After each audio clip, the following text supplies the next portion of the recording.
Buonasera, buonasera dallo studio centrale di Rete Veneta. Questo è Focus Duelli, un nuovo format, come sapete. Rispetto agli altri dibattiti non ci sono 6-8 ospiti che si confrontano, ma ce ne sono due. E questa sera sono Gennaro Marotta dell'Italia dei Valori. Buonasera, buonasera Marotta. a voi. Buonasera. E Alessio Morosin di Dipendenza Veneta. Buonasera. Buonasera direttore, buonasera ai telespettatori. Anche a lei benvenuti. Ovviamente abbiamo circa un'ora e un quarto di tempo, un confronto all'americana, diciamo così, su temi importanti, e cominciamo subito da quello che dal tema di cui si parlerà soprattutto domani in Consiglio regionale, perché ci sarà domani martedì un Consiglio regionale straordinario convocato proprio per votare la proposta di referendum per l'indipendenza. Allora, Avvocato.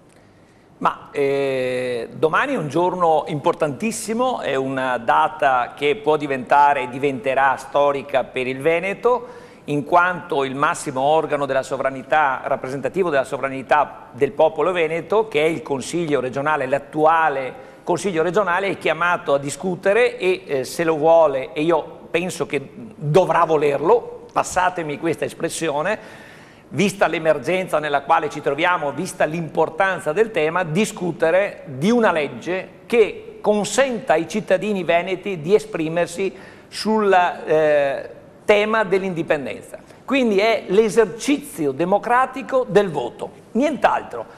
In sostanza noi con questo progetto di legge, che domani, ripeto, verrà discusso e auspico approvato dal Consiglio regionale del Veneto, vogliamo che i veneti siano posti nella condizione di poter decidere loro della loro sorte, non che decidano 60 consiglieri regionali per impedire ai cittadini veneti di esprimere un voto. Credo che prima dell'oggetto, dell'obiettivo, che è quello dell'indipendenza del Veneto, sia importante che i consiglieri si interroghino sul fatto che questo momento è un momento di democrazia e quindi chi si oppone al referendum di fatto si oppone all'esercizio di un passaggio, di un atto di esercizio della democrazia che si attua con il referendum, che è la democrazia diretta. Quindi è importantissimo consentire alla gente di votare. Non mi si venga a dire, e mi auguro tanto per lanciare la prima sfida all'amico Marotta dell'Italia dei Valori, che lui è contrario all'indipendenza. Io rispetto la sua opinione perché so che è contrario all'indipendenza,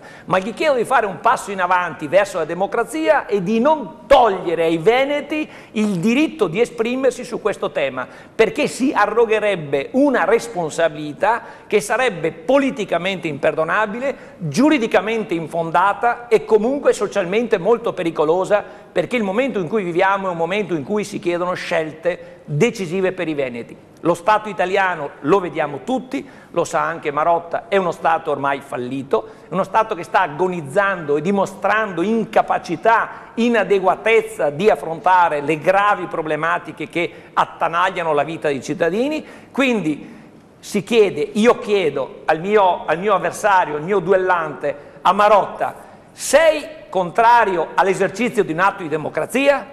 So già che è contrario al referendum, quando ci sarà il referendum voterà no, ed è legittimo, giusto, io difenderò il suo diritto di votare no, ci mancherebbe, è un suo diritto, però come io difenderò il suo diritto di votare no, chiedo a lui oggi, sembra un gioco di parole, di difendere non il mio diritto ma il diritto dei veneti di poter votare, che è ancora più importante. Quindi il voto del Consiglio regionale è un voto per consentire ai cittadini di esprimersi, il diritto di decidere, il Veneto decida.